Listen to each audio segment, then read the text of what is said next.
Olmaa Sharafa mallaaqa ilaalchisee jechuudha kan guyyaa har'aa biyyoota kanneen akka 23 ol isinii fidee dhufee isaanis kanneen akka Keeniyaa Shilingii fi akkasuma Jibuut Firankii, Saawudii Riyaalii fi Suudiin Kiroon akkasumallee Yuuroo fi Ameerikaa Doolaar, Kanaadaa Doolaarii fi Awustiraaliyaa Doolaar, Saawudii Riyaal, Dubaay Diraamii fi Kuweet Diinaar, Kaatar Riyaalii fi Oomaan Riyaal kanneen akka Yuuroo biyyoota hedduu isinii qabadhee dhufeetiin jira jechuudha. Yooyyaa harka fuunee jaallatamtoota kabajamtoota maamiloota kiyya nagaan isiniif haa ta'u isiniin jedha. Ani nagaa kooti nagaa irraa afaan qaba. Nagaan na bira jiru isin biraa jiraatu isiniin jedha. Kanatti aansuun chaanaala koof yookiin immoo mana koo kanaaf namni haaraa taatan sabiskiraayib gochuun laayik godha. Viidiyoo koo abbaa feetan yookiin immoo abbaa gargaaruu barbaadaniif immoo sheer gochuun na hordofaa isiniin jedha.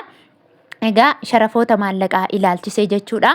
Akkuma beekamuu fi akkuma baratame kan isinii fidu nigdi baankii yookiin immoo commercial bank of Itoophiyaa akkasuma baankii daldala Itoophiyaa kan jedhamuu fi karaa hawwaala yookiin immoo gabaa gurraachaan kanan isinii fidu jechuudha. Baankolii hedduu jiran keessaa irra caalaatti namoonni bakkee jira yookiin immoo kan isaan fayyadaman nigdi baankii waan ta'eef akkasuma immoo baankolii 27 ol Itoophiyaa keessa jiran keessaati tokko tokkoon hanga kana isinirti himuu koorra tokko filadhee isinii himuu wayya jechuun nigdi baankii isinii filadhee jechuudha.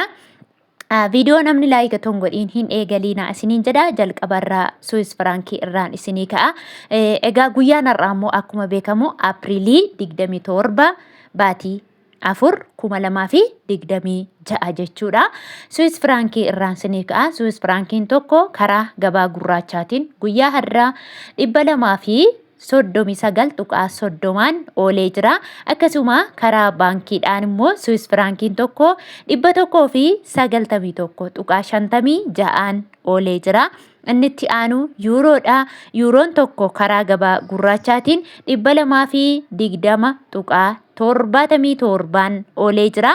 Akkasuma karaa baankiidhaan immoo yuuroon tokko 180.37 oolee jira. Inni itti aanu Pound sterlingiidha. Pound sterlingiin tokko karaa gabaa gurraachaatiin 254.13 oolee jira. Karaa baankiidhaan immoo Pound sterlingiin tokko 203.27 oolee jira. Akkasuma Chaayinaa heewwan tokko karaa gabaa gurraachaatiin 27.56 oolee jira. Karaa baankiidhaan immoo Chaayinaa heewwan tokko 21.99 oolee jira. Inni itti aanu Turkii riileedha. Turkii riileen tokko karaa gabaa gurraachaatiin 4.18 oolee jira. Akkasuma inni itti aanu Ameerikaan doolaariidha. Ameerikaan doolaarri tokko karaa gabaa gurraachaatiin 188.38 oolee jira. Akkasuma karaa baankiidhaan immoo Ameerikaan doolaarri tokko 153.21 oolee jira. Egaa akkuma beekamuu fi akkuma baratame namoonni akka carraa yookiin immoo darbee Joordaan keessatti doolaarri isiniif kaffalamu mindaan keessan doolaara ta'e jechuudha. Ameerikaa doolaarirraa dhaggeeffatachuu dandeessu. Akkasuma immoo waliigala Beeruut maaf nutti himtu warri jettan immoo walumaa galatti yookiin immoo tootaaluma Beeruutiin Ameerikaa doolaarii fudhatu waan ta'eef Ameerikaa doolaar jedheen hima yeroo hundumaa achi jalaa dhaggeeffattu. Anis immoo yeroon ibsutti akkuma kanaan itti fufee isinii ibsa jechuudha. Doolaara bakka lamatti barreessuu kiyyarra isiniin jedha. Inni itti aanu Awustiraaliyaa doolaariidha. Awustiraaliyaa doolaarri tokko karaa gabaa gurraachaatiin 134.65 oolee jira. Akkasuma karaa baankiidhaan immoo Awustiraaliyaa doolaarri tokko 107.50 oolee jira jechuudha. Inni itti aanu Kanaadaa doolaarri tokko karaa gabaa gurraachaatiin 137.70 oolee jira. Akkasuma karaa baankiidhaan immoo Kanaadaa doolaarri tokko 100.97 oolee jira. Inni itti aanu Oomaan Riyaalidha. Oomaan Riyaalli tokko karaa gabaa gurraachaatiin 489.66 oolee jira. Inni itti aanu Yemen Riyaalli tokko karaa gabaa gurraachaatiin 78.0 ittiin oolee jira jechuudha. Akkasuma inni itti aanu Kuweet Diinaar mootii birrii kan jedhamtu jechuudha. Akkasuma kuweet dinaarri tokko karaa gabaa gurraachaatiin 613.2 oolee jira. Karaa baankiidhaan immoo kuweet dinaarri tokko 490.53 oolee jira jechuudha. Inni itti aanu Dubaay diraamidha.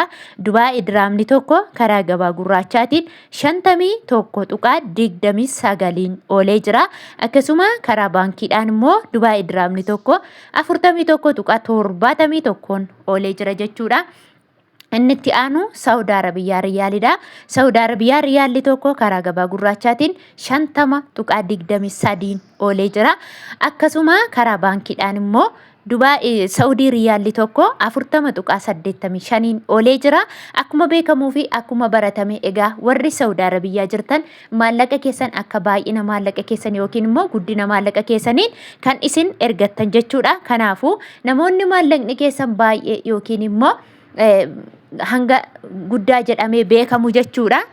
Keenyaa fi kanneen akka 4,000 ol 3,000 akkasii 5,000 hanga 6 warreen qabdan jechuudha. 22 jira. 22 jechuun tokko isheetu 22 otoo hin taane maallaqa qabdan sana fakkeenya 4,000 yoo qabaat 4,000 baay'isuu 1,000 hiruu 22f jetta jechuudha. Kana jechuun riyaalli Saudi Arabiyaa tokkoon isaa birrii Itoophiyaa 46 jechuudha. Namoota baay'ee qabdaniif akkasuma immoo namoonni birriin keessan xiqqoo ta'e immoo 22f adii riyaalli Saudii tokkoon isaa birrii Itoophiyaa 45tti isinii sharafama jechuudha. Dabalataan immoo namoonni xiqqoos baay'ees ergitan immoo mashwaara yookiin immoo taaskii kan kaffaltan riyaaluma 50 qixxee kaffaltu jechuudha.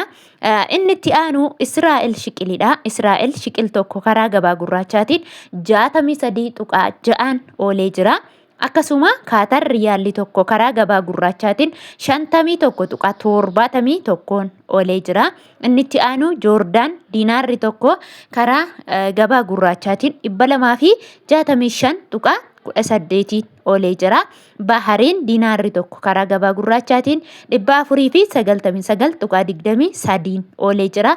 Indiyaan ruppiin tokko karaa gabaa gurraachaatiin 2.0dhaan oolee jira. Karaa baankiitiin immoo Indiyaan ruppiin tokko 1.62 oolee jira.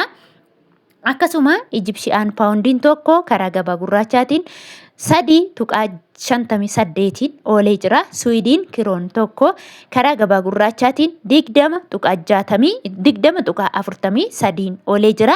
Karaa baankiidhaan immoo Swiidiin kiroon tokko 16.29 oolee jira.